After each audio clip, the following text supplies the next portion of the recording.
195. Wah, orang buangan. Petik 2.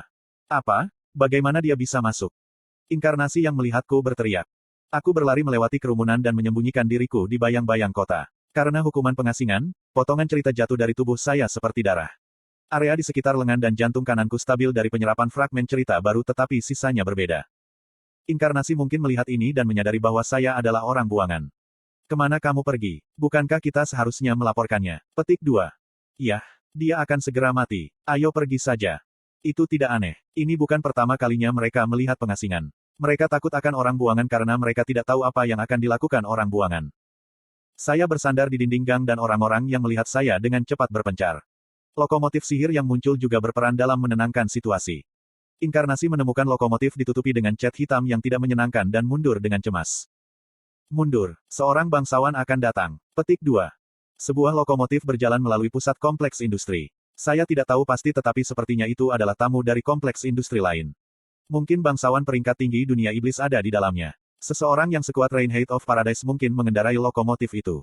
Saya tidak tahu apa yang sedang terjadi tetapi itu bergegas menuju pabrik untuk beberapa alasan. Lokomotif berakselerasi tanpa peduli ada inkarnasi melintasi jalan. Rakyat jelata yang ketakutan mulai menggerutu. Sepertinya lokomotif Gilobat. Bukankah itu sering terlihat? Petik 2. Bagaimana saya tahu? Itu adalah karya para bangsawan. Petik 2. Kita perlu tahu kali ini. Ada cerita bahwa Rilem Iblis ke-73 sedang terintegrasi. Petik 2. Itu adalah kisah yang cukup menarik sehingga saya memfokuskan pendengaran saya pada kata-kata yang melayang. The Demon Realm sedang terintegrasi. Para adipati itu memindahkan pantat mereka yang berat. Petik 2. Ya, Meledon dan Berchan sedang bergerak. Bukankah si Switch akan benar-benar gugup? Petik 2. Pada penyebutan Duke yang memerintah Realm Iblis ke-73, inkarnasi lain juga ikut campur dalam pembicaraan. Hah, rumor itu nyata. Tapi, kita belum memiliki Raja Iblis yang memerintah kerajaan ini selama ribuan tahun. Petik 2. Maka kali ini, Raja Iblis akan muncul dari wilayah kita. Berbagai pertanyaan muncul dan inkarnasi yang pertama kali mengangkatnya berbicara dengan malu. Aku tidak tahu pasti. Rumor mengatakan bahwa pesan dari seorang oracle lewat di antara Raja Iblis. Munculnya Raja Iblis baru. Petik 2. Duke tampaknya berpikir mereka akan menjadi orangnya. Saya melihat percakapan serupa di Ways of Survival. Sudah saatnya rumor jenis ini muncul. Saya datang pada waktu yang tepat. Raja Iblis.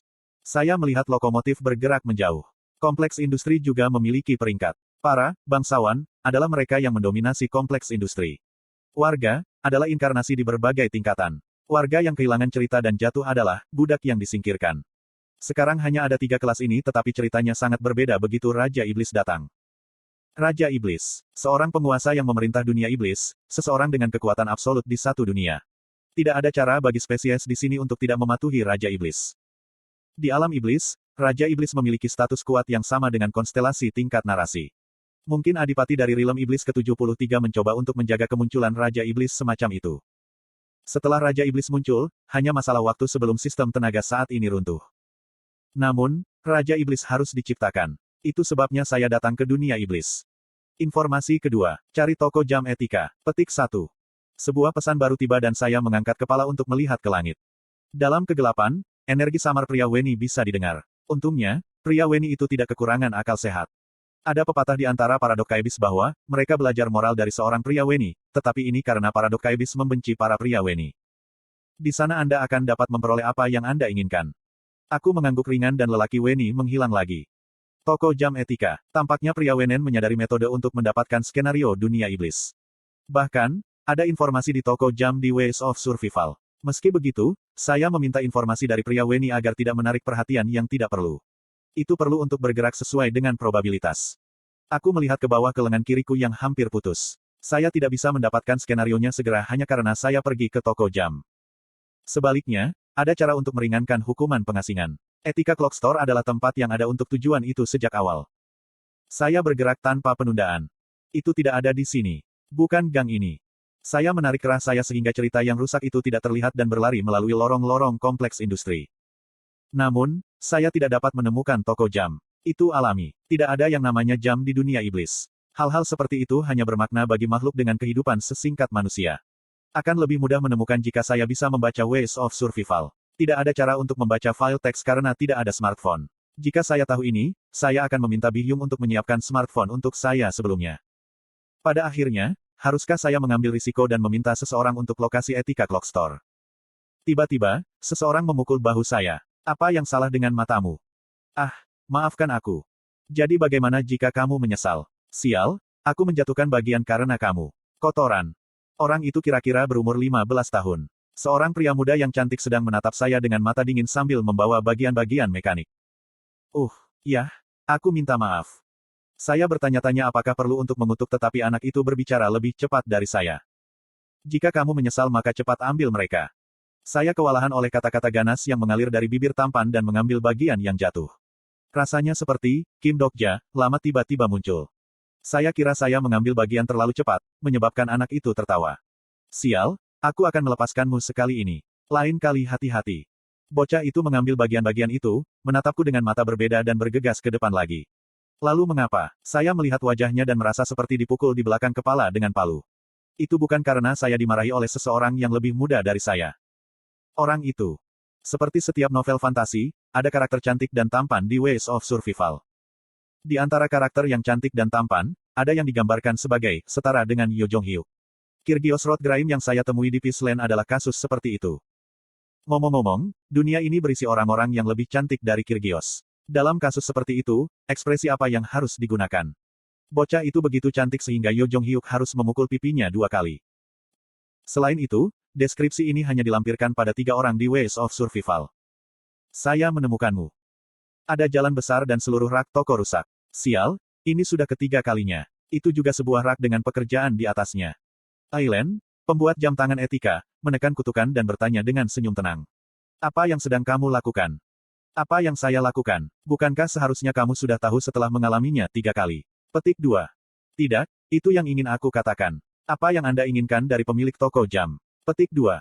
Aileen gugup ketika dia menghadapi 2 iblis di depannya.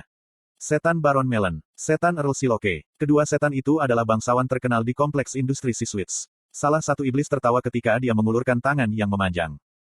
Aileen mengerang ketika dia dipukul di rahang. Earl Iblis Siloke tertawa ketika dia dengan hati-hati memeriksa luka yang tersisa pada kulit putih Aileen. Kamu jelas bukan pembuat jam tangan biasa. Namun, Anda tidak cukup hebat untuk mengunjungi Duke 3 kali. Ini bukan 3 kunjungan sederhana ke pondok jerami. Apakah Anda tahu apa, naga berbaring, itu? TL, episode terkenal dalam Romance of the Three Kingdoms di mana Liu Bei merekrut Zhuge Liang dengan mengunjunginya 3 kali. Petik 2. Aku tidak tahu siapa itu, tetapi bukankah aku membuatnya untukmu terakhir kali? Kali ini aku tidak bisa membantumu. Petik 2. Udara di dalam toko jam mulai membeku. Itu adalah kekuatan bangsawan iblis. Aileen bergetar ketika wajahnya menjadi pucat karena ketakutan. Apa ini Aileen? Apakah ini pinjaman pribadi? Petik 2. Seseorang berdiri di depan toko jam. Siloke melihat pemuda itu berdiri di pintu dan mengerutkan kening. Kamu adalah pria bermulut kotor dari toko jam. Apakah Anda ingin dieksekusi? Petik 2. Aku akan menjaganya. Setan Baron Melon meraih leher bocah itu dan mengangkatnya. Bocah yang cantik itu menatap Melon, yang memberitahunya. Aku merasakannya setiap kali aku datang tetapi kamu benar-benar cantik. Aku merasakannya setiap kali aku melihatmu tetapi kamu benar-benar menjijikkan. Tangan kiri Melon mengenai perut bocah itu. Ada suara sesuatu yang meledak tetapi mata bocah itu tidak berubah sama sekali. Melon menatap mata itu dan tertawa. Ini cukup untuk menjadi selir Duke. Berapa bayaran per jam? Jika itu tidak cukup maka saya tidak akan pergi. Petik 2. Sekali lagi, ada suara sesuatu dipukul. Ekspresi Aileen mengeras saat dia melihat mulut bocah yang berdarah itu. Mari kita sandera dia. Kemudian iblis itu melepaskan tangannya seperti sedang bercanda. Siapa yang akan melakukan hal seperti itu? Kami adalah tuan-tuan. Petik 2. Pria muda itu jatuh ke tanah dan mengerang. Jadi tawaran itu akan ditolak. Bisakah saya memberitahu bangsawan itu? Petik 2. Iya, maaf, tapi. Yang mengejutkan, suasananya mereda dan Aileen menghela nafas dalam-dalam. Dia tidak ingin melakukan tugas ini. Jika dia menerima pekerjaan itu, dia akan mengorbankan ribuan warga. Kemudian Siloke mengangguk seperti dia mengerti. Lalu aku akan menerima pajak yang tertinggal di belakangmu. Duke meminta saya untuk melakukan ini. Petik 2. Pajak. Sampai sekarang, saya bebas pajak. Petik 2. Itu sampai sekarang tetapi tidak lagi. Seperti yang diharapkan, tidak mungkin dia bisa pergi begitu saja. Aileen menggigit bibirnya sampai pecah ketika dia bertanya. Berapa? 50.000 koin. 50.000 koin. Itu adalah sejumlah besar Aileen. Mungkin berbeda di area skenario lain tetapi koin adalah salah satu mata uang paling berharga di kompleks industri Siswits. Hampir tidak ada rasi bintang di sini. Sejumlah besar uang. Petik 2. Aku akan mengambil bocah kecil ini jika kamu tidak membayar. Jika dia menjadi selir maka kamu bisa mendapatkan 50.000 koin. Petik 2. Bocah yang terancam itu tidak peduli dan bersiul atas ancaman itu. Wow, 50.000 koin. Aileen, jangan bayar pajak dan dapatkan uang. Petik 2. Petik 2. Aku akan segera membuat mulut nakal itu menjerit. Benarkah? Sial, aku menantikannya. Petik 2. Terlepas dari kata-kata pemuda itu, ekspresi Aileen dipenuhi dengan keputusasaan. Dia memiliki hubungan yang panjang dengan bocah ini dan tahu bahwa tidak peduli kata-kata kotornya di permukaan, jauh di lubuk hatinya dia berpikir secara berbeda. Ultimatum muncul dari mulut iblis Earl. Aileen Makerfield, terima proposal Duke. Sebagai referensi, ini adalah tawaran terakhir. Petik 2. Aileen adalah ketua warga. Dia dapat mencapai posisi ini karena hatinya yang kuat. Aileen ragu-ragu sebelum membuka mulutnya. Saya berdetak. Kemudian seseorang memasuki toko jam. Apa? Hal pertama yang menyapa saya bukanlah pemilik toko jam. Saya melihat para bangsawan iblis yang tidak nyaman dengan pengunjung yang tidak diundang. Saya secara kasar mendengar situasi di luar dan tahu apa yang sedang terjadi. Pria muda yang cantik itu terbaring di tanah dengan mata penuh kebencian. Saya menjawab sambil menatap dengan seksama pada anak laki-laki yang cantik itu, bukan iblis. Pelanggan. Jawaban saya sopan, tetapi ekspresi iblis berubah sengit. Apakah itu warga negara? Saya tidak tahu dari mana Anda berasal tetapi pergi. Kami memungut pajak sekarang. Petik 2. Pajak. Menghasilkan banyak uang dan membayar pajak yang lebih tinggi. Mengapa tiba-tiba menghasilkan jumlah uang rendah dan membayar pajak lebih tinggi? Petik 2. Apa? Saya melewati para bangsawan iblis dan mendekati penjaga toko. Hei, tunggu. Para bangsawan iblis yang bingung mengulurkan tangan mereka untuk mencengkeramku tetapi mereka tidak mencapai. Para bangsawan iblis membuat ekspresi terkejut ketika aku dengan ringan mengusir mereka. Alih-alih berurusan dengan mereka, saya melirik jam di rak yang rusak. Dengan hati-hati aku mengambil salah satunya. Ada banyak hal baik. Aileen sepertinya merasakan sesuatu dan mendekatiku. Petik 2. Selalu ada hal-hal baik. Pemilik yang baik jarang muncul. Petik 2. Aku tidak bisa menahan senyum. Ini benar-benar nada Ways of Survival. Insinyur sulap planet Lindbergh, Aileen Makerfield. Aku melirik Aileen yang gugup. Di dalam dirinya, jarum harus berdetak. Apakah pelanggan yang mencurigakan yang tiba-tiba muncul adalah tali harapan atau orang yang menjatuhkannya ke neraka?